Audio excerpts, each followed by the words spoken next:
Hello അസ്സാം വലൈക്കും. എല്ലാവർക്കും സുഖമാണെന്ന് വിശ്വസിക്കുന്നു. ഇന്നിവിടെ കാണിക്കുന്ന എൻ്റെ ഒരുപാട് പണിയുള്ള ഒരു ദിവസത്തെ വീഡിയോ ആണ് കേട്ടോ. അതായത് ഞങ്ങൾ റൂം ഷിഫ്റ്റ് ചെയ്യാമെന്ന്, അതിനിടയിൽ നമ്മുടെ സ്നാക്കൊക്കെ സെയിൽ ചെയ്യുന്നതും അതെങ്ങനെയാണ് ഞാൻ മാനേജ് ചെയ്യുന്നതെന്നും ഒക്കെ ഇവിടെ കാണിക്കാം. വീഡിയോയിലേക്ക് കിടക്കാം. അപ്പോൾ ഞാൻ ഇതിനായിട്ട് ആദ്യം ചെയ്തത് ആ പത്തിരിയെല്ലാം കുറച്ച് കൂടുതൽ തന്നെ പരത്തി ഫ്രിഡ്ജിൽ വെക്കാണ്. അപ്പോൾ ഇങ്ങനെ ആകുമ്പോൾ നമുക്ക് പെട്ടെന്ന് ഉണ്ടാക്കിയെടുക്കാം. ആ ഒരു പണി ലാഭമാവുന്നുള്ള ചെറിയൊരു ഇതിലേ ഉള്ളൂ, എന്നാലും അത് റെഡി ആയിട്ടുണ്ട്. ഇനി നമ്മൾ ഉണ്ടാക്കി വരുമ്പോഴുണ്ടല്ലോ കുറേ പണികളുണ്ട്. അപ്പോൾ ഓരോന്നായി ചെയ്യുന്ന സമയത്ത് ഫ്ലോപ്പ് ആവാനും എല്ലാം സാധ്യതയുണ്ട്. അപ്പോൾ അങ്ങനെ ഫ്ലോപ്പായതാണ് കേട്ടോ ഈ ഒരു ഇറാനി പോള എല്ലാം റെഡിയാക്കി ഒന്ന് തിരിച്ചിട്ട സമയത്ത് അതിൻ്റെ ഒരു സൈഡ് പൊട്ടിപ്പോയി. അപ്പോൾ വീണ്ടും വേറൊരു പോള ഉണ്ടാക്കിയിട്ടാണ് കേട്ടോ കൊടുത്തു വിട്ടത്. അപ്പോൾ എല്ലാം റെഡിയാക്കിയിട്ടുണ്ട്, പത്തിരിയും എല്ലാം റെഡിയായി. അപ്പോൾ ഇതെല്ലാം ഒരേ ദിവസമല്ല കേട്ടോ, ഇത് പഴയ റൂമിൽ നിന്ന് എടുത്ത ഒരു വീഡിയോ ആണ്. ഇത് ഒരാഴ്ച മുമ്പേ എടുക്കുന്ന കുറച്ച് ചെറിയ ചെറിയ ഷോർട്ട് വീഡിയോസ് ആയിട്ട് എടുത്ത് വെച്ചതാണ് കേട്ടോ. എല്ലാം റെഡിയാക്കി വരുമ്പോഴത്തേക്കും ഒരുപാട് സമയം പിടിക്കും. അപ്പോൾ ഞാൻ എല്ലാ ദിവസവും കുറേശ്ശെയായിട്ട് എല്ലാം പാക്ക് ചെയ്തുകൊണ്ട് വെക്കും. അപ്പോൾ അങ്ങനെ എടുക്കുന്ന ഓരോ വീഡിയോസാണ് കേട്ടോ ഇതെല്ലാം.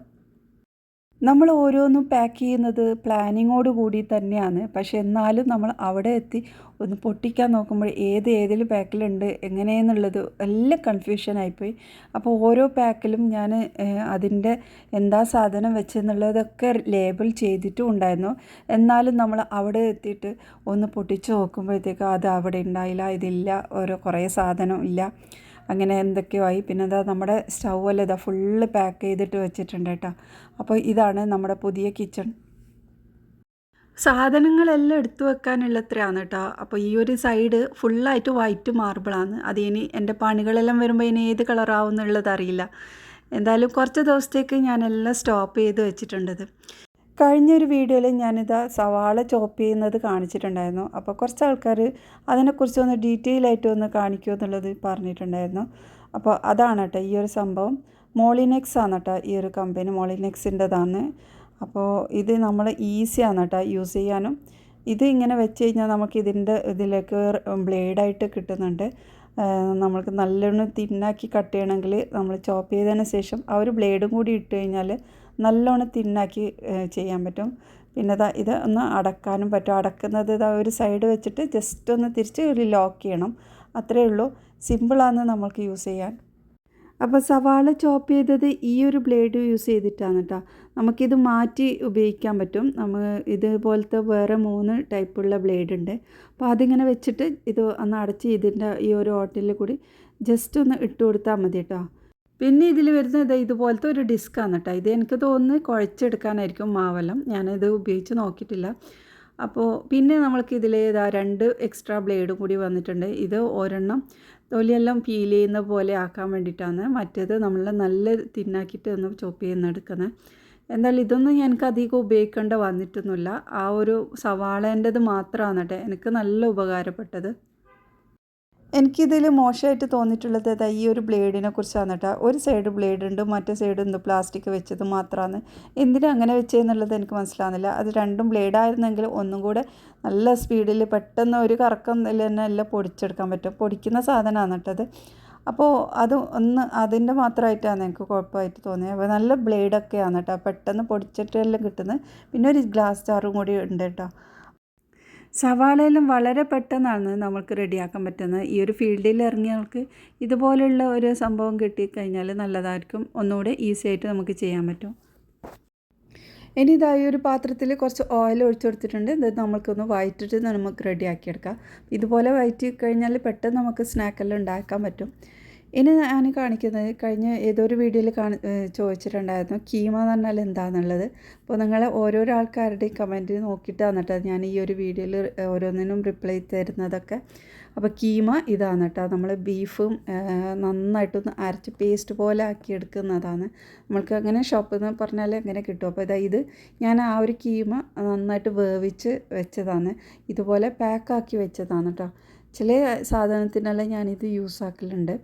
അപ്പോൾ ഈ ഒരു സാധനം വേവിച്ച് അതിൽ കുറച്ച് മസാലയൊക്കെ ഇടും, ഉപ്പും മഞ്ഞളും മുളക് പൊടിയും അത്രയും ഇട്ട് നന്നായി വേവിച്ച് ഫ്രീസറിലാക്കി വെച്ചതാണ് കേട്ടോ ഓരോ ഐറ്റമിൽ ഉണ്ടാക്കാൻ. അപ്പോൾ മസാല ഉണ്ടാക്കി കഴിഞ്ഞാൽ അതിലേക്ക് ചേർത്ത് കൊടുത്തിട്ടുണ്ട്. അപ്പോൾ ഇന്നത്തെ ദിവസം നമുക്ക് കുറച്ച് ഇറാനി പോള ഉണ്ടാക്കാനുണ്ടായിരുന്നു.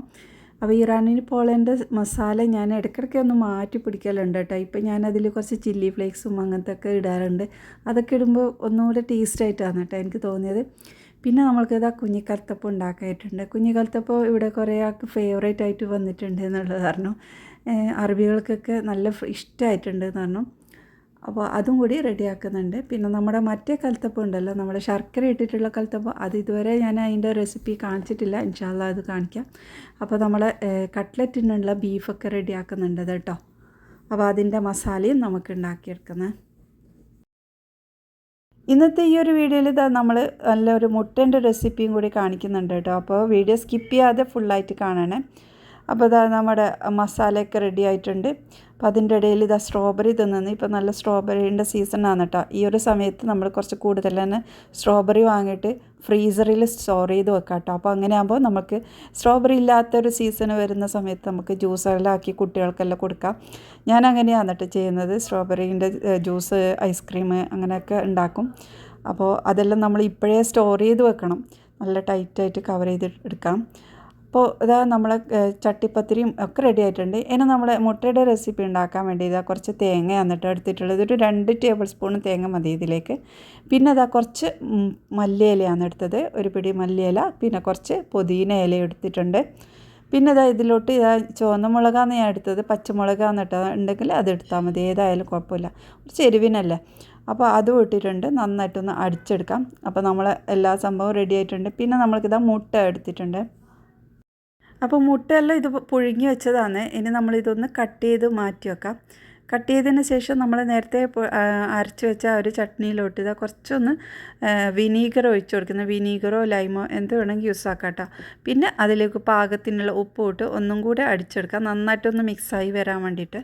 അപ്പോൾ അതും റെഡി ആയിട്ടുണ്ട്. ഇനി നമ്മൾ ഇത് നമ്മുടെ മുട്ടയിലേക്ക് ഒന്ന് വെച്ച് കൊടുക്കാം കേട്ടോ. നമ്മൾക്ക് എത്ര ഫില്ലിങ് വേണ്ട അതിനനുസരിച്ചിട്ട് ഈ ഒരു ഫില്ലിങ് വെച്ച് കൊടുക്കാം. ഇനി നമ്മൾക്ക് വേറൊരു മുട്ടയും കൂടി വേണം കേട്ടോ. അപ്പോൾ അത് ഒരു പാത്രത്തിലേക്ക് മാറ്റാം. അപ്പോൾ ഇത് ഫുള്ളായിട്ട് എടുക്കുന്നില്ല. ഇതിൻ്റെ യെല്ലോ മാറ്റി നമ്മൾക്ക് വൈറ്റ് മാത്രമായിട്ടാണ് കേട്ടോ യൂസ് ആക്കുന്നത്. ഇനി ഈ ഒരു വൈറ്റ് നന്നായിട്ട് അടിച്ച് നല്ല ലൂസാക്കി എടുക്കണം. ഇനി നമ്മൾ മുട്ടയിലേക്ക് ഇട്ട് ഇത് നന്നായിട്ട് സ്പ്രെഡ് ചെയ്ത് കൈ കൊണ്ടൊന്ന് ജസ്റ്റ് ഇതുപോലെ ഒന്ന് ഷേപ്പാക്കി മാറ്റി വെക്കാം. ഇതിൽ ഞാൻ വൈറ്റ് ഭാഗം മാത്രമാണ് കേട്ടോ മുട്ടയുടെ യൂസ് ആക്കിയത്. എല്ലാം കൂടി ഇടുന്നതിന് കുഴപ്പമില്ല, രണ്ടും കൂടി ഒന്ന് അടിച്ചെടുത്താലും മതി കേട്ടോ. അപ്പോൾ ഞാനിവിടെ വൈറ്റ് മാത്രം എടുത്തത്. ഇനി നമ്മളിതായി പരത്തി വെച്ച ഇതൊക്കെ ഈ ഒരു മുട്ടയിലേക്ക് ഇതുപോലെ ഒന്ന് 2 ഭാഗത്തേക്ക് ഒന്ന് ജസ്റ്റ് ഒന്ന് കവർ ചെയ്തെടുക്കാം. ഇനി ആ ഒരു മുകൾ ഭാഗം മാത്രമായിട്ട് നമ്മൾ ഈ ഒരു ബ്രെഡ് ക്രംസിൽ ഒന്ന് കോട്ട് ചെയ്തെടുക്കണം. ഫുള്ളായിട്ട് എടുക്കുന്നില്ല. നമ്മളിതാ ഇത് നോക്കിയാൽ മനസ്സിലാവും. ഇതിൻ്റെ 2 സൈഡും ആക്കിയതിന് ശേഷം നമ്മൾ ഈ ഒരു ബ്രെഡ് ക്രംസിലിട്ട് ആ ഒരു മുകൾ ഭാഗം മാത്രമായിട്ടാണ് കേട്ടോ ഇതിലേക്ക് ഡിപ്പ് ചെയ്യുന്നത്. ഫുള്ളായിട്ട് കവർ ചെയ്യുന്നില്ല. അപ്പോൾ ഇത് ഫുള്ള് ഇങ്ങനെ ചെയ്ത ശേഷം മാറ്റി വെക്കാം. ഇനി നല്ല ചൂടായ എണ്ണയിലേക്ക് ഇട്ട് പൊരിച്ചെടുക്കാം. നല്ല ഈസിയാണ് കേട്ടോ ഉണ്ടാക്കാൻ, കഴിക്കാനും നല്ല ടേസ്റ്റാണ്. ഒരു പ്രാവശ്യം വായിൽ ഇങ്ങനെ ഇട്ട് പോകുന്നതേ ഉള്ളൂ. നല്ല ചൂട് ചായയുടെ കൂടെ കഴിക്കാൻ നല്ല ടേസ്റ്റാണ് കേട്ടോ. പക്ഷേ ഇത് നമ്മൾ ഒരുപാട് സ്നാക്ക് ഉണ്ടാക്കുന്ന സമയത്ത് ഇതുണ്ടാക്കുമ്പോൾ കുറച്ചൊരു ബുദ്ധിമുട്ടായിട്ട് ആദ്യം തോന്നി. നോക്കണം, ട്രൈ ചെയ്ത് നോക്കണം ഇനി ഈസി ആവുന്നത് എങ്ങനെയാണെന്നുള്ളത്. അപ്പോൾ അതിൻ്റെ ഇടയിൽ നമ്മൾ ചട്ടിപ്പത്തിരിയും കൂടി റെഡിയാക്കിയിട്ടുണ്ട്. ഈസിയാണ് ഇതാക്കണ്ട, പെട്ടെന്ന് ഇത് ഉണ്ടാക്കിയെടുക്കാനും പറ്റി. അപ്പോൾ ഇതാ നമ്മുടെ സ്നാക്കെല്ലാം ഇവിടെ റെഡി ആയി കഴിഞ്ഞു. ഫ്രൈ ചെയ്ത് കഴിഞ്ഞാൽ ഇതുപോലെ ഇരിക്കും കേട്ടോ. നല്ല ടേസ്റ്റ് ഉണ്ട്. വായിലിടുമ്പോൾ അലിഞ്ഞു പോകുന്ന പോലെ ആ ഒരു ഫീലാണ് കേട്ടോ. അപ്പോൾ നമ്മൾക്കെല്ലാം കഴിഞ്ഞില്ല, നമ്മൾ ഇതാ കട്ട്ലറ്റ് കൂടി ഉണ്ട് ഉണ്ടാക്കാൻ. അപ്പോൾ ഇത്രയേ ഉള്ളൂ ഇന്നത്തെ വീഡിയോ. നിങ്ങൾക്ക് ഇഷ്ടമായിട്ടുണ്ടെങ്കിൽ സപ്പോർട്ട് ചെയ്യണേ. ഇനി അടുത്ത നല്ല റെസിപ്പിയുമായി വീണ്ടും വരാം. ബൈ.